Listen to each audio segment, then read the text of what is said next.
Fatty liver এখন সবাই জেনে ফেলেছে।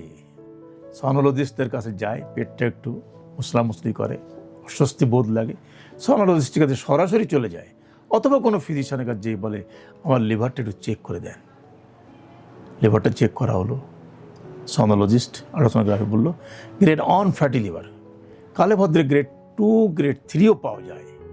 এই যে মাথা খারাপ শুরু হলো। গ্রেড 2 গ্রেড 3 আসলে খারাপ, গ্রেড 1টা খারাপ শুরু হয়েছে মাত্র। খারাপ এখান থেকে আরম্ভ হবে এবং আস্তে আস্তে বাড়বে। এখন এই গ্রেডিং যে করা হলো, এটা কিসের ভিত্তিতে করা হলো? গ্রেড 1 যখন লিভারের মধ্যে 10%, লিভারের ওজন তো 1.5 কেজি, 10% মানে 150 গ্রাম চর্বি আপনার লিভার জমে গেছে, লিভারটা সাইজে বড় হয়ে গেছে। গ্রেড 2 20% ফ্যাট জমেছে, অর্থাৎ 300 গ্রাম ফ্যাট জমে গেছে লিভারের মধ্যে। গ্রেড 3 450 গ্রাম চর্বি লিভারের মধ্যে জমে গেছে। গ্রেড 2 এবং গ্রেড 3 ভয়াবহ, তার দিকে আপনাকে নিয়ে যাচ্ছে। এটাই অ্যালার্মিং, এটাই আপনাকে ভাবিয়ে তুলতে বাধ্য। এখন কেন এত ফ্যাটি লিভার হচ্ছে, কি কারণে? আমরা তো ডাল ভাত, মাছ ভাত, তরি তরকারি খাই, তারপরে ফ্যাটি লিভার কেন হচ্ছে? ফ্যাটি লিভার হওয়ার মূল কারণ হলো অলসতা। আপনি ঘরে চুপচাপ শুয়ে থাকবেন, খাবেন আর শুয়ে শুয়ে সময় পাস করবেন। আপনার বডিতে একটা বডি রিকোয়ারমেন্টস আছে। একটা বডির 24 আওয়ার্সের মধ্যে কতটুকু খাবার খেলে আপনার বডির রিকোয়ারমেন্টস ফুলফিল হয়, এটা আপনাকে জানতে হবে।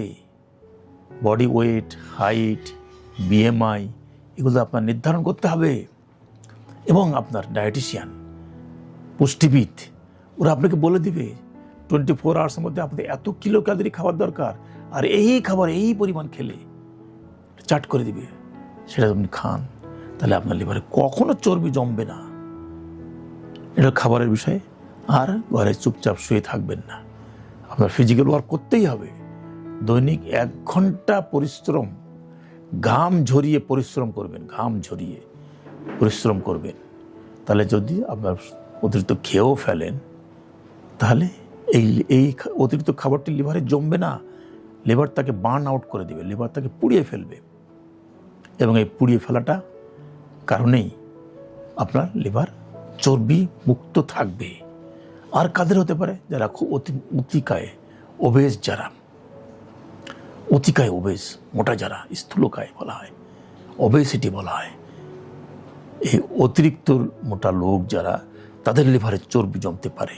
আর যাদের ডায়াবেটিস আছে, ইনসুলিন রেজিস্ট্যান্ট, ইনসুলিন সুগারকে নিয়ন্ত্রণ করতে পারছে না, ডাইজেস্ট করতে পারছে না, মেটাবলাইজ করতে পারছে না, তখন আপনার শরীরের মধ্যে এই চর্বি জমে থাকবে। Type 2 diabetes, insulin resistant diabetes. আর যারা অ্যালকোহল খায়, অতিমাত্রায় অ্যালকোহলিক খাচ্ছে, দিনের পর দিন অ্যালকোহল খাচ্ছে, এদের চর্বি জমতে থাকবে।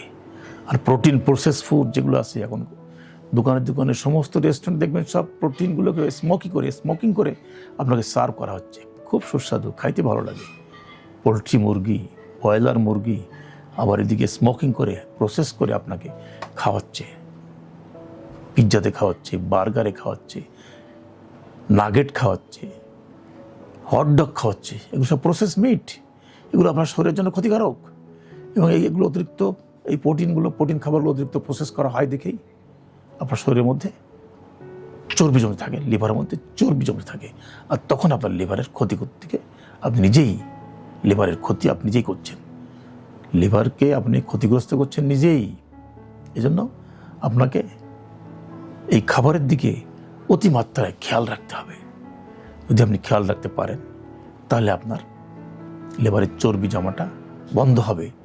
আর যদি চর্বি জমাটা বন্ধ করতে না পারেন, লাইফস্টাইল চেঞ্জ করতে না পারেন, অধিক পরিশ্রম করতে না পারেন, ভেজিটেবল, ফ্রেশ ফ্রুটস এগুলো যদি আপনি গ্রহণ করতে না পারেন, যদি অতিমাত্রায় এই যে সফট ড্রিঙ্কস, কত রকম ড্রিঙ্কস আছে, কোকা কোলা, পেপসি কোলা, মিরিন্ডা, মোজো, স্প্রাইট, 7 আপ, তারপরে বিভিন্ন রকম জুস মেকানিক্যালভাবে তৈরি করা হচ্ছে, কেমিক্যাল ইনগ্রিডিয়েন্টস দিয়ে সুস্বাদু করা হচ্ছে, এগুলো আপনার জন্য ক্ষতিকারক, আপনার লিভারের জন্য ক্ষতিকারক।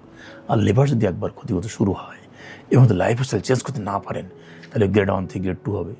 গ্রেড 2 যখন হয়, তখন আমরা বলি ফাইব্রোসিস হয়েছে না দেখার জন্য আবার যন্ত্র আছে, fibro scan, liver enzyme check করেন, এনজাইম দেখেন, ফাইব্রো স্ক্যান করেন, দেখা যায় হ্যাঁ ফাইব্রোসিস হয়েছে, লিভার এনজাইম হাই, তাহলে আপনি খাবার বন্ধ করেন। আর যদি খাবার না বন্ধ করেন, চেক না করেন, দেখা যাবে লিভার সিরোসিস গ্রেড 3 চলে গেছে, সেখান থেকে liver cirrhosis, liver cancer, liver failure এবং ডেথ। সুতরাং আপনি কী করবেন? আপনার অভ্যাসকে নিয়ন্ত্রণ করবেন, নাকি গড্ডালিকা প্রবাহে গা ভাসিয়ে দিয়ে নিজের ধ্বংস অনিবার্য করে তুলবেন? ভাবনা আপনার হাতে।